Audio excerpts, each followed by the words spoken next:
The auction block on Trellis Station smelled of ozone and burnt fur, the kind of place where the galaxy's failures were sold for scrap. Ben had come looking for cheap labor units, maybe a used mining exosuit if the credits stretched far enough. He hadn't expected to feel his chest tighten at the sight of the creature chained to lot 447. It was a Draith warhorse, or had been, once.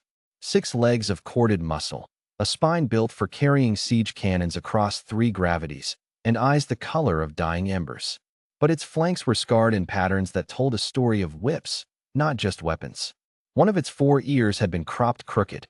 Its head hung low, and every few seconds a shudder ran through its frame, the kind of tremor Ben had seen in soldiers who'd been broken by something worse than bullets. Lot 447. The auctioneer's translator crackled, voice dripping with amusement. Former KRYV military stock. Failed 3 campaigns. Psychologically unsalvageable, per veterinary assessment. Selling as is, no returns, no refunds. Do I hear an opening bid of? Laughter rippled through the crowd of buyers, mostly KRYV traders in their chitinous armor, a few slith brokers with their forked tongues flicking in derision. Who'd want a broken warhorse? One of them hissed, loud enough to carry. Humans, maybe. They collect garbage. More laughter. Ben didn't laugh.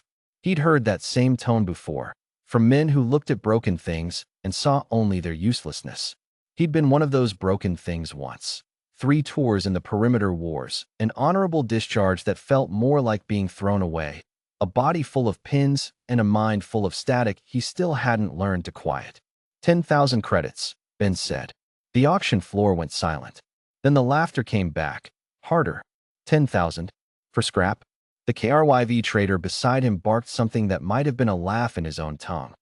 Human, you have been swindled before you even bought it. Sold to the human. The auctioneer said, sounding almost disappointed that no one would top the ridiculous offer. Lot 447 is yours. Handle at your own risk. It bites. Mia was waiting at the shuttle bay when Ben walked the horse up the ramp, its chain leash trailing uselessly since the creature was too exhausted to pull against it. You did not, she said, staring at the animal. Ben, tell me you did not spend our fuel budget on a horse. Warhorse, Ben corrected. And I had 10,000 credits sitting in the account doing nothing. That was our fuel budget. We'll figure it out. He crouched slowly in front of the creature, moving the way he'd learned to move around men who flinched at sudden gestures. Hey, he said softly. Hey, big guy. Nobody's going to hurt you here. The horse's ember eyes flicked to him, then away, its ears pinning back. It didn't trust the gentleness. Things that gentle usually turned out to be traps. Mia watched her brother's face, and something in her argument softened. She'd seen that same look in the mirror after their father shipped home in a box marked Perimeter Fleet, Casualty Return. She'd seen it on Ben's own face for 2 years after his discharge, when he used to sit on the porch at 3 a.m. because sleep meant nightmares. Fine, she sighed. But it's sleeping in the cargo bay, not my quarters. The first month was a war of patience. The horse, Ben started calling him Cinder, for the color of his eyes, wouldn't eat unless the food was left, and everyone walked away first. He flinched at raised hands, at loud voices, at the crack of the ship's hull settling during atmospheric entry. Twice he tried to bite through his restraints hard enough to bloody his own gums. This isn't working, Mia said one night, watching security footage of Cinder pacing the cargo bay in tight, anxious circles. Ben, some things don't come back from that kind of broken. He's not broken, Ben said. He's scared. There's a difference. How do you know? Ben didn't answer right away. He was thinking about the year after his discharge, about the therapist who'd finally said the words that cracked something open in him. You're not broken, Ben. You're wounded. Wounds heal, if you let them. Because somebody told me that once, he finally said. And they were right. He started small. Sitting in the cargo bay every evening. Not touching, not talking much. Just present, reading old paper books he'd salvaged because the pages didn't glow and beep like every other device on the ship. Cinder would watch him from the far corner, tension coiled in every muscle, but the pacing slowed. Then it stopped. On day 31, Cinder took 3 steps closer during Ben's evening reading and lowered his massive head to sniff at the book. Ben didn't move, didn't speak, just let it happen. On day 40, Cinder let Ben touch his cropped ear. On day 60, When a docking clamp misfired and slammed against the hull with a sound like cannon fire, Cinder didn't bolt or panic. He pressed his head against Ben's shoulder instead, seeking the steadiness he'd learned was there. Mia, watching from the doorway, felt her throat tighten. "Okay," she admitted. "Maybe you know a thing or two about broken things after all." Word travels strange in the black markets between star systems, and word of the human who'd tamed an unsalvageable Draith warhorse reached ears that mattered. 6 months after the auction, a KRYV war baron named Dascus Rel arrived at Trellis Station demanding an audience, flanked by armored escorts and a translator drone. "You have my horse," Rel said without preamble when Ben and Mia met him at the docking gate. "I have a horse," Ben said evenly. "Bought fair, paid full price, no refunds. Your own auctioneer's words. That horse was bred from the Ashclaw bloodline. 3 generations of champions. It was a mistake to sell him as failed stock."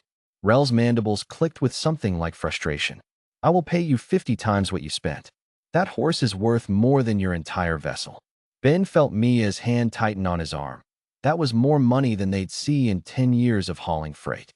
It was the kind of offer that fixed problems, that bought security, that erased the gnawing anxiety of every fuel bill and docking fee. He didn't even have to think about it. "No." Rel's escort shifted, weapons humming to readiness, but Rel raised a claw to still them. "You refuse 50 times value for an animal that bit through steel restraints? That your own kind called unsalvageable." "He wasn't unsalvageable," Ben said. "He was scared and alone, and nobody bothered to find out why before they gave up on him. You didn't fail to sell a warhorse, Rel.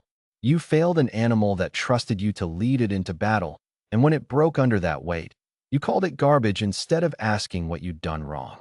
The silence on the docking platform stretched taut. "That is a very human sentiment," Rel finally said, something unreadable in his clicking voice. "Sentimentality has no place on a battlefield. Maybe that's why you keep losing champions," Ben said. "You build weapons and call them soldiers. We build trust, and it turns out that's what actually survives." Rel stared at him for a long moment. Then, unexpectedly, he barked out something that might have been a laugh. "Humans," he said, shaking his armored head. "You collect garbage, and somehow the garbage becomes priceless. Keep your horse, human. I find I no longer want an animal that would rather stay with you than return to glory." That evening, Cinder stood in the cargo bay while Ben ran a brush along his flank. No longer scarred with fresh wounds, though the old marks remained, faded testimonies rather than open injuries. Mia leaned in the doorway, arms crossed, a small smile tugging at her mouth. "You know, we could have retired on that money," she said. "We would have," Ben agreed. "And he would have gone back to being a weapon instead of what he is now." "Which is?" Cinder turned his head at the sound of her voice. Ember eyes calm now, curious instead of afraid. He huffed softly and pressed his nose into Ben's palm. "Family," Ben said. Mia rolled her eyes, but she crossed the bay anyway and let Cinder nose at her sleeve, and for the first time since the auction, he didn't flinch away from a new hand reaching toward him. Outside the hull, the stars wheeled on, indifferent to broken things and the fools who insisted on fixing them anyway. But inside the ship, something that had been discarded as worthless had found, against every cynical calculation of the galaxy, a reason to stand tall again. That was the thing the KRYV would never understand about humans. They didn't just fight wars. They rebuilt what the wars broke.